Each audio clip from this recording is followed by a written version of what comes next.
Morning, Wellspring. Let's get started.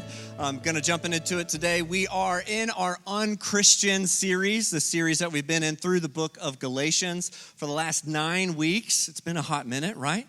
And we've been looking at what does it mean to be a Christ follower? What does it really mean to be a Christ follower? Because there's lots of opinions about what it means to be a Christian, what it means or what it doesn't mean, or what makes you more Christian or less Christian than someone else. And the thing is, this is a cool thing.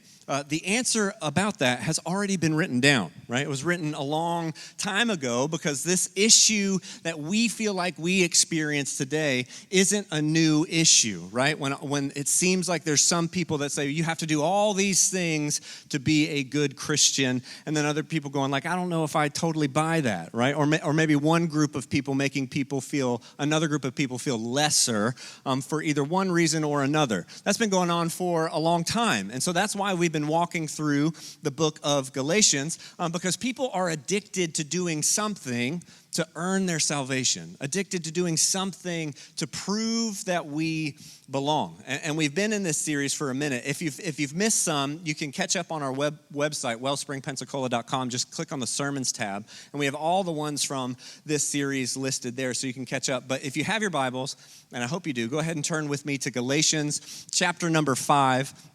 You're actually not going to have it on the screen this week. So Galatians chapter number 5, you're going to have to pull out your phone. So try not to text or get on Instagram. Or you might even have a paper copy. Shout out, does anybody have a paper copy?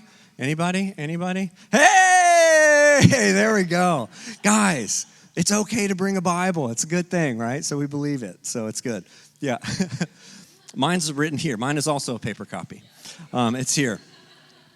All right, so Galatians chapter number 5 and verse number 1. I'm reading out of the NIV if you're following along on your phone. It says this. Paul is talking. He says, "It is for freedom that Christ has set us free. Stand firm then, and do not let yourselves be burdened again by a yoke of slavery." I want to stop there. Remember, we said earlier in this series, we talked about freedom, and Christ followers are marked by freedom. That's what we said. If you're a Christ follower, well, what that means is that a Christ follower is marked by freedom, but it takes courage and conviction to stay free. And when we say freedom, I mean real freedom, being free from performance and perfection, being free from opinions and validation, being free from sin and shame. That type of God-given freedom is the most precious thing that you and I can possess as Christ followers. And the thing about it is that if that's the most precious thing that we possess as Christ followers, it also heartbreakingly tends to be one of the things that we trade the fastest, that we can be willing to trade so quickly and oftentimes to the lowest bidder out there. And Paul is encouraging us, man, it's for freedom that Christ has set us free. And the invitation in that verse number 1, is to stand firm. Right, to stand firm. Now, it's Father's Day, right? So on Father's Day, you're supposed to yell at all the men. That's what you're supposed to do. When you go to seminary, that's what they teach you. On Father's Day, yell at men, make them feel bad, that kind of thing. So just a word about 2 men on Father's Day in the room. When he talks about standing firm isn't being overbearing or being obnoxious or being a jerk, right? That's a cheap and empty substitute for the strength that it takes to stand firm. Raising your voice, right? Raising the volume of your voice, you have to do that when you feel like there's no strength in your presence. Right? You have to use words to wound and to cut people when you feel like there's no strength in your presence. And here, when it comes to standing firm, when it comes to being strong, I want to encourage you, you are only as strong as you are free. That's where strength comes from. You are only as strong as you are free, enjoying the freedom that we have in Christ. It's interesting that Paul says in this verse, do not let yourselves be burdened again by a yoke of slavery, right? When we talk about Jesus, when we've talked about the gospel, we've talked about how the gospel is Jesus plus nothing. right? And Paul's been really aggressive about how the gospel is only Jesus, right? There's no works involved in this. But it's really interesting when he says in this phrase, hey, do not let yourselves be burdened again by a yoke of slavery. I want you to imagine in your mind seeing someone set free for the very first time, free from slavery. Chains are broken and released after years of bondage, right? Someone, this man or this woman, whoever you're imagining in your head, they hear for the very first time, you are a free man. You are a free woman, right? And after weeping and rejoicing and seeing their family for the first time and celebrating, imagine in your mind that person, after experiencing all that, just turning and walking right back and putting on the same old shackles that they had before, stepping into the same old maybe prison cell that they were before. Right? You would plead with them if you saw this person doing that. You would plead with them, stop, don't do that. Like, stop, don't do that. You don't understand what you're doing. You don't see the life that is out there for you to live. But what I just described, it happens all the time spiritually. It happens all the time spiritually. People trade freedom for something that just feels familiar. People are so eager to trade their freedom for something that feels familiar, and that familiar feeling a lot of times is the shackles or the chains that bind us and keep us from being free. And so what's the lesson in this first verse that Paul is trying to teach us? It's that one, Christ sets you free, nothing else, no one else. Christ sets you free, but you choose if you're going to stay that way. The choice is yours if you are going to stay free or not. Verse number 2, Paul says, mark my words. I, Paul, tell you that if you let yourselves be circumcised. Okay, so if you haven't been following us along, you're like, whoa, that word's out of left field, right? So that's the big issue. That's the big issue that was going on in these churches in Galatia, right? You had all these people that are coming from Jewish backgrounds, and you had all these other Gentile people that are making their way to Jesus. And all these people that came from these Jewish backgrounds that were familiar with the law said, hey, that's cool, you love Jesus, but you have to keep the law. And the main thing that they wanted to make sure was kept was circumcision. And I've said before, like, man, if you want to make the gospel really unattractive to people, these guys were like killing it, doing a great job, right? And so this was the big issue that was of this time that was going on. And he says, hey, listen, if you let yourselves be circumcised, Christ will be of no value to you at all. Meaning, if you allow this one thing to be the thing that you think makes you righteous, that declares you righteous, then Christ will be of no value to you at all. Verse 3, again, I declare to every man who lets himself be circumcised that he is obligated to obey the whole law. Paul says, you want to obey that one part? Fine. You have to obey every bit of it, right? Good luck. And then verse 4, he says, you who are trying to be justified by the law have been alienated from Christ. You have fallen away from grace. Listen to me. Hear me on this. This is the reason people who are Christ followers, and maybe you can identify with this, about what I'm about to say. This is the reason someone can claim to be a Christ follower, but behave or relate or live in a way as if Christ is completely meaningless to them. Like, do you understand what I'm talking about? Do you know, I'm not talking about someone who says like, oh, I love Jesus, but I cuss a little sometimes, right? Like that's not what I'm talking about. I'm talking about if you make decisions, the decisions you make, how and what guides you through life, who you are becoming, and what the future you see yourself. What is the future you see for yourself? If all of that is just compartmentalized and then you sprinkle Jesus as an afterthought on all that, Paul is saying that is not what a Christ follower is. Like, that is not a Christ follower. And Paul uses the strongest possible language when he says, if you live like that, he says, if you live that type of life, you're alienating yourself from Christ. You're separating yourself from Christ. He says, you've fallen away from grace. And the cause of it, I don't need the emotional cues right now, thanks, so. It's like, oh man, here we are. He's pulling the net in early. Hit those emotional keys. Not yet. Wait for the signal. The signal is when I lift my leg like this, guys. All right, where was I at? He's using really strong language. He's saying, hey, listen, you're separating yourself from Christ. You're alienating yourself from the gospel, right? And the reason for that is because somewhere along the line, people seek to justify themselves, right? People seek to declare themselves righteous. If I do this thing, I get to declare myself righteous over another person. Right? You choose slavery instead of sonship. And this is the reason why Paul is so serious about this. The reason why Paul harps on it over and over and over again. We're in chapter number 5 in Galatians. And if you've been hanging out with us, he uses a lot of the same language. He's been hitting the nail on the head over and over and over and over again, saying, you are bringing yourself under bondage. This is a serious thing. This is the reason why people separate themselves from Christ, is because they choose to declare themselves righteous, right? And it's easy to fall into. But like the reason why he warns over and over again isn't because like, oh, watch out. It happens like it's happened one time, I've heard about it. No, it's easy for us to fall into this line of thinking that I am going to declare my own self righteous because of what I do or because of what I say. That's the reason why he says, hey, listen, you have to stand firm in this. Verse number 5, he says, for through the Spirit we eagerly await by faith the righteousness for which we hope.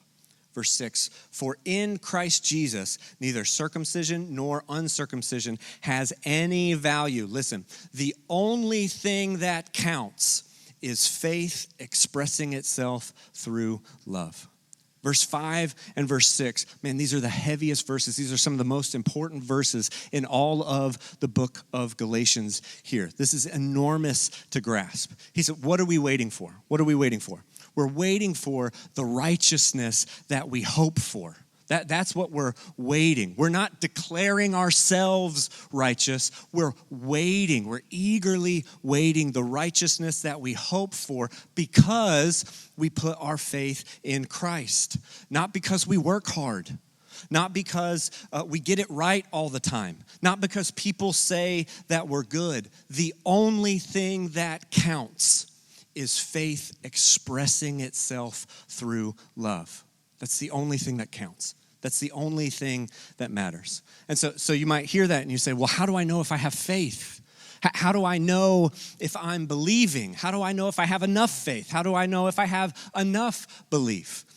I understand those questions. But man, I want to help you think of it. Those are entirely the wrong questions. It's not, oh, how much faith can I muster? How much belief do I have in comparison to another person? A question that you should ask yourself is, how much selfless love am I expressing for God and for other people? That's the measure. How much selfless love am I expressing for God and to other people? So I want to encourage you, throw out your checklist. Whatever checklist was ingrained into your mind when you were being drugged to church somewhere as a kid or whatever, throw out your checklist. Throw it away. Throw away comparing yourselves to others who you think are doing better or doing worse than you. Right? Throw all that away, because here is a simple and profound truth in the book of Galatians that Paul is trying to relate the entire time, that the only thing that counts, the only thing that matters is faith expressing itself through love. Stop trying to declare yourself righteous and allow the faith that Jesus is who he said he is and he is your righteousness. Allow that faith and belief to express itself in your life through love, through genuine love. You say, what does that look like? Paul gives us a really good example here in verse number 7. He says, you were running a good race. He says, who cut in on you to keep you from obeying the truth? That kind of persuasion does not come from the one who calls you. He's talking about Jesus. Verse number 9, he quotes an Old Testament scripture. He says, a little yeast works through the whole batch of dough. I am confident in the Lord that you will take no other view. The one who is throwing you into confusion, whoever that may be, will have to pay the penalty. Brothers and sisters, if I'm still preaching circumcision, why am I being persecuted? In that case, the offense of the cross has been abolished. And then he says this in verse number 12. He says, as for those agitators, I wish they would go the whole way and emasculate themselves. Okay, so like if you're like, I'm not following, I don't know what that means. That's the funniest verse in the whole Bible right there. Like Paul's funny. Like Paul's a funny guy, right? He's bringing the intensity that Asha talked about last week a little bit. In verse 12, to me, I think it's the funniest thing. He's saying to the guys who are telling you that you need to be circumcised, right? The guys who are saying you just need to snip the tip. That's all you got to do, and then you're on the team. To those guys, he's saying, I wish that they would go all the way with it. Right? I wish that they would emasculate themselves, right? So if you've ever heard someone say, the Bible's just not interesting, I just don't like it. Or if you've ever said that, like, keep reading, man. Like, there's some pretty interesting stuff in here. But this is pretty heavy language that Paul is saying. But in verse 7 and 8 is where I really wanted to get us to today, right? Where Paul says, you were running a good race. And he said, who cut in on you? You were running so well. Another translation says, who hindered you? Who distracted you? Who is tripping you up and stopping you from obeying the truth? And he says that kind of persuasion, that kind of coaching isn't Jesus. Now, as I was doing some prep, like I look all over the place for prep, and I actually wasn't doing prep. I was just, you guys ever like doom scroll on Instagram, like Instagram Reels or anything like that? That's not relatable at all to anyone in here, right? So I was sitting there and I was just kind of flipping through Instagram, letting my brain kind of just turn to mush for a second. And I saw something that I thought was really interesting and it caught my attention. And it's really relatable to this particular passage. So I started to dig in and I learned about this guy named David Brown. David Brown was diagnosed with Kawasaki disease at 15 months old. Kawasaki disease is kind of terrifying because no one knows what causes it. There's no like genetic precursor or anything like that. It's just a terrible fever that happens. And he was diagnosed with Kawasaki disease at 15 months old. And he had lost all of his vision in one eye by the time he was 3 years old. And by the time he was 6, David, his family had to move towns so he could attend a school for the blind. And his mother, Francine, she believed in him. She really believed in her son, David. She told David that he was going to be strong. That he was strong, that he was capable. She taught David to be independent. She would always tell him, no pouting. We're not pouting. We're not doing that. Like that's not what we're going to do. You're strong and you can do this. And she would always encourage him. She wouldn't move the furniture around in the house. She would say, you're going to feel your way around and you're going to figure this out because you can do it. And so she would always encourage him. And it turned out David was an athlete.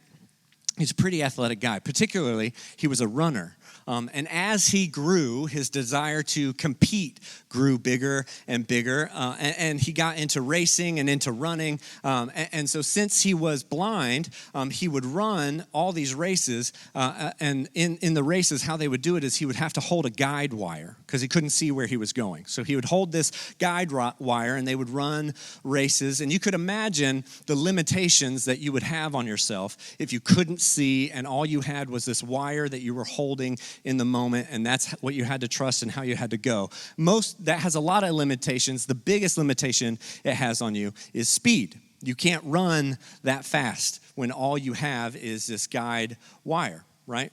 But the thing about David is that he would win. He kept on winning and kept on winning and kept on winning. And because of his potential and his ability, David was invited to train with the U.S. Paralympic team, specifically for the 100-meter race. And they wanted him to compete in what was called the T11 class, where an athlete is paired not with a guide wire, but an athlete is paired with a guide runner. Right? It's completely different. And the biggest difference between holding on to a guide wire and running with a guide runner is that it is immensely faster. It is so much faster. Instead of just running along, you are in a dead sprint, right? And it takes an enormous amount of work, an enormous amount of discipline to be synchronized with every movement of your guide runner. But David had one really big problem. Besides being blind, he couldn't run straight. That was his thing. He had run on a guide wire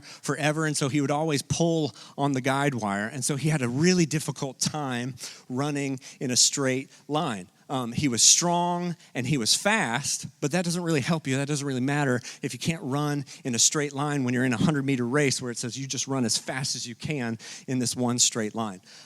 But he struggled through a bunch of different qualifying events. But David Brown, even though he was winning, he eventually was partnered with a guide runner by the name of Jerome Avery. So you had David Brown and Jerome Avery. They called themselves Team Bravery. That's what they called it. I saw that and I was like, I like that. I think that's pretty cool. And so Team Bravery is what they called themselves. But how a guide runner works is the two are tied together, right? Typically, they're tied together just with shoelaces around their fingers, right? Like, I doubt Craig and I could walk around this room with our fingers tied together with shoelaces. These guys are sprinting and running as fast as they possibly can, and they're just tied together by a couple of shoelaces on their fingers, right? It is an insane amount of work. It is extremely difficult. It takes an insane amount of trust from both people, because one misstep, one moment where you're out of sync, and it'll ruin the entire race for you, whether it's you or your guide runner. Just one moment can ruin the race. You might even fall down, right? So just in your head, to know when you're thinking about a runner and his guide runner, Jerome was more than just like a hand holder during the race. What a guide runner does is before the race, as you're walking out there into the arena, and you could imagine if you're blind, a lot of your other senses are heightened, like hearing. And so as you walk into an arena and you hear the announcements and you hear all the cheering and things like that, your anxiety can get up really high. And so part of Jerome's job is to keep David's anxiety down and say, hey, we're here to run. That's why we're here. We're here to run. And so he takes them to the starting block, keeping them focused, leading them there. And then during the race, he doesn't just make sure that he stays in his lane. That's not just the guide runner's job. Jerome's job is also to remind David and help David to push the pace, to go faster and faster and faster. And then after the race, Jerome is telling David the results and leading him on to the next event. There's a lot of responsibilities that a guide runner has. And so if you're David, there's no time for you to listen to the crowd. Jerome says, hey, David, you're here to run. This is why you're here. There's no time for you to think about who's doing better than you or who you're doing better than. You're here to run. That was Jerome's message over and over and over again. You're here to run. There's only one voice that David is listening to. There's only one person that David is tied to. And so I found this video, and I wanted to show you. I wanted you to see what it looked like when David and Jerome won the 100-meter race, and they set the world record for David to become the fastest blind runner in history. You guys check out this video. I am lost.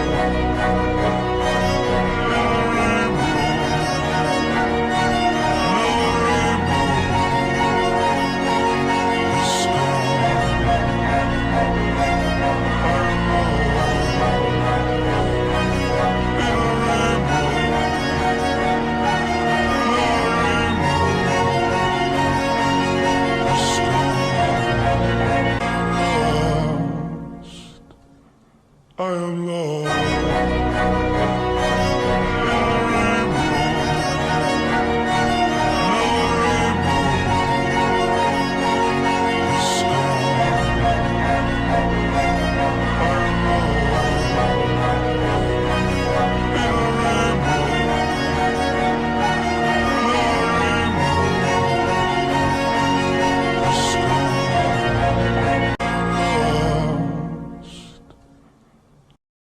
David is in complete sync with Jerome as he's running that race.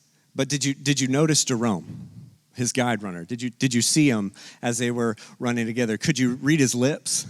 What was he saying? You're not going fast enough. You're going to lose this race. This guy's in front of you. Do better.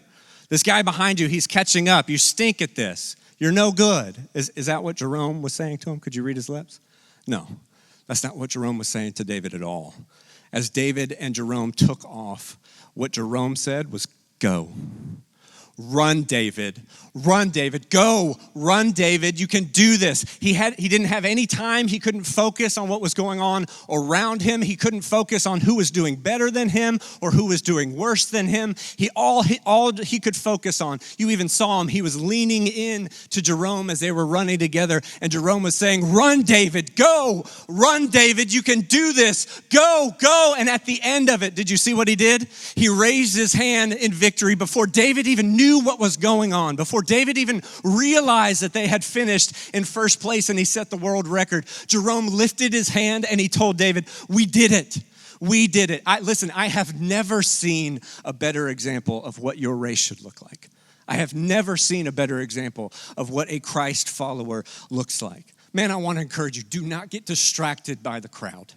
Whatever's going on around you, do not allow that to distract you. Your competition. Don't be anxious about your competition. Don't be convinced that you're not going to perform well. Listen, you're here to run. That's why you're here. You're here to run. You're tied to your guide runner, the Holy Spirit. And we're going to talk about that next week. But you're tied to your guide runner. You're here to run. Stay in sync with him. Don't focus on who's doing better than you. Don't focus on who you think you're doing better than. You're here to run. That's why you're here. Stay in sync with your guide runner and listen to him. Listen for his voice. And you say, I don't know, how do I tell what his voice sounds like? It sounds like this. Go. Go, David. Go, David. Go, David. You can do this. You can do this. Go, David. That's what it sounds like. It sounds like God Almighty calling you, saying, go, keep going, don't stop. Don't listen to the crowd. Don't look at what's going on behind you. Don't focus on what's going on behind you. Just run. Just listen to me. Lean into me. Be in sync with me. And when you cross the finish line one day, what it's like being a Christ follower is when you cross the finish line one day, before you even realize what's going on, your guide runner is going to be there with his arms up, saying, we did it. We did it. That's what being a Christ follower is. If you say, what does it mean to be a Christ follower? It's this right there. That's what love looks like. That's what it looks like. That's what God has in mind for you. That's what God has in mind for me. To rescue you, to make you a son, to make you free, and to love you forever. Just one last verse as Brandon comes up. Verse number 13, Paul says, you, my brothers and sisters, were called to be free. He says, but do not use your freedom to indulge the flesh. Rather, serve one another humbly in love. For the entire law is fulfilled in keeping this one command. Love your neighbor as yourself. If you bite and devour each other, watch out, or you will be destroyed by each other. Listen, God's plan for you is love. To love one another. To cheer one another on in the same way that your guide runner cheers you on, is cheering you on. You have to ignore the other voices. That's what love looks like. That's what we say to each other. Don't quit. Go. Don't quit. We are here to run. Keep going. This is a beautiful thing about being part of a Jesus family, is that we celebrate each other. When we cross the finish line, when we do well, we celebrate one another. When one of us falls down, we're there to pick each other up, to dust each other off, and say, go. Keep going. We're here to run. That's it. That's what being a Christ follower is. Listen, and we can run like that because we're free. Because of freedom we have in Christ. So with your heads bowed and your eyes closed, I don't know where you're at in the room. I don't know. And maybe you need to follow Christ for the first time. You've been maybe familiar with the church or familiar with the gospel, familiar with Jesus, but you don't have a real relationship with him.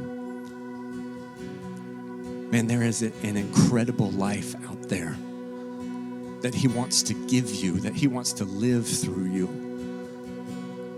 All you have to do is turn from your own way, turn from your sin, and turn to Jesus, who's here to rescue you and redeem you and give you life and set you free. If you're a Christ follower and you're here in the room, you are here to run, period. That's why we're here. Man, I don't want to get to the end of my life and have somebody say, like Paul said, you were running so well. What happened? Not me. I don't want to live that type of life. I want to be free. So, man, I want to encourage you, if you're a Christ follower, do not allow yourselves to be burdened again with the yoke of slavery. It might feel familiar, but it's chains, it's bondage. Whether it's trying to declare yourself righteous or whether it's just sin and pleasure, listen, all that comes to an end. Because like the race we just watched a second ago, there's a finish line. It's out there. And when I cross it, I want to hear, well done. I want to see my guide runner with his arms raised, saying, we did it.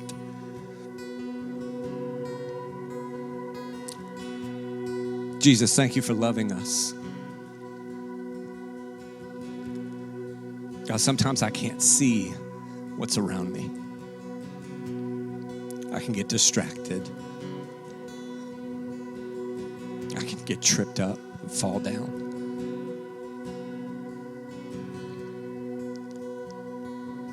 But you said that you would never leave me or forsake me.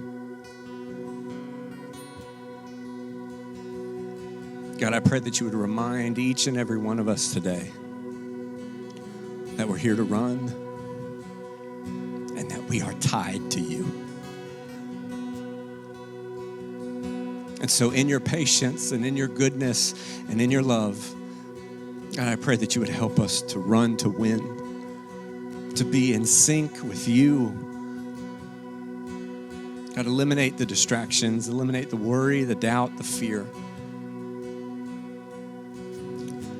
And the same way I saw David leaning into Jerome, God, help me do that with you.